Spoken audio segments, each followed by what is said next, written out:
Wakizungumza na wanahabari nyumbani kwao kijiji cha Wamangoli, wadi ya Matulo, eneo bunge la Webuye Magharibi, familia hiyo ikiongozwa na mwanawe mkubwa Luke Simiyu na mamake marehemu Tina na Maemba wanataka hatua ya kisheria kuchukuliwa dhidi ya dereva aliyehusika na kufidiwa pia na kiwanda cha sukari cha Nzoia. Kwa majina naitwa Luke Simiyu, walioaga ni wazazi wetu ambao wametuacha kwa pengo kubwa sana. Ilikuwa ni mshtuko, lakini wametuacha kwa nafasi ambapo hakuna aliyetarajia, na mzigo mkubwa sana umerudi kwa familia. Mimi kama kijana mkubwa wameniachia pengo kubwa, manake wametuachia kuna watoto ambao wanasoma, na watoto mkono yangu peke yangu sitaweza. Kama kutakuwa na wahisani watajitokeza at least watupaka wasaidia hawa madada zangu wenye wako shule waendelee na masomo yao, na tutashukuru. Lakini wazazi wangu waliaga katika harakati ya ajali, waligongwa na trakta ya Nzoia. Naomba tu serikali na wahisani watusaidie wazazi wangu wapate haki.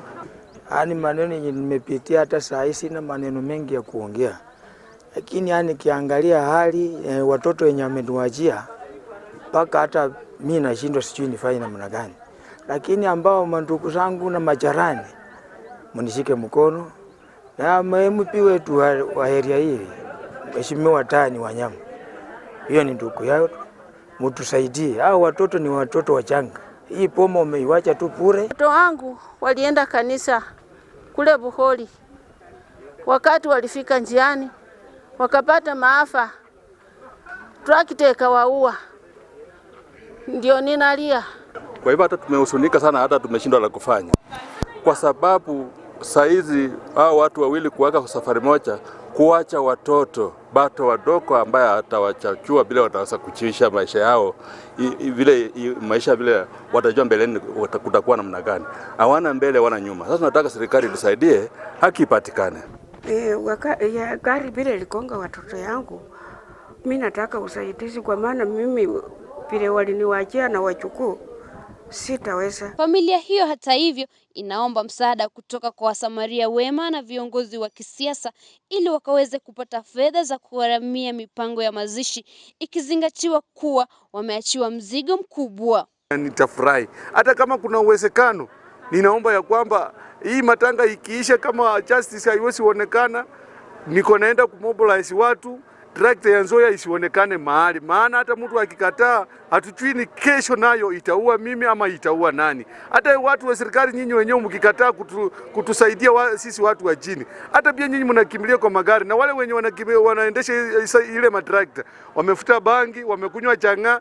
Yeye hataki kujua mbele nani mwenyako, yeye hataki kujua akanakutana na nini na nani. Kwa hiyo yule mtu mwenye. Hata hivyo viongozi wa kisiasa eneo hilo wakiongozwa na mbunge Dan Wanyama wamewakashifu baadhi ya madereva wanaoendesha trekta hizo kwa kutokuwa makini barabarani na kuwataka kuwajibika katika utendakazi wao.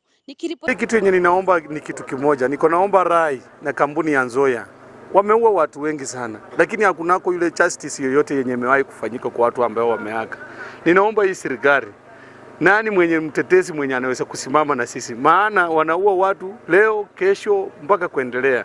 Sasa faida yetu kwa kampuni ya Nzoia ni kuua watu ama ni kutusaidia sisi? Ile kitu yenye ninaomba ni moja, ango yangu ameacha watoto wadogo. Imagine hata kuna watoto mwenye ako grade 10 na grade 6. Hao wengine wenye amewacha wakubwa wote wako jobless. Serikali ninaomba yule mwenye anaweza simama na sisi, watoto wa Mchomba wapate justice, itakuwa kitu ya maana sana. Nitashukuru sana, nitafurahi. Hata kama kuna uwezekano, ninaomba ya kwamba hii matanga ikiisha, kama justice haiwezi kuonekana, niko naenda kumobilize watu, trakta ya Nzoia isionekane mahali, maana hata mtu akikataa hatujui ni kesho nayo itaua mimi ama itaua nani. Hata watu wa serikali nyinyi wenyewe mkikataa kutusaidia sisi watu wa chini, hata pia nyinyi mnakimbilia kwa magari, na wale wenye wanaendesha ile matrakta wamefuta bangi, wamekunywa changa. Yeye hataki kujua mbele nani mwenyako, yeye hataki kujua akanakutana na nini na nani. Kwa hiyo yule mtu mwenye alikonga Mchomba yangu alikuwa amelewa kabisa. Alikuwa amelewa, hata ajui ako kwa trakta ama ako wapi.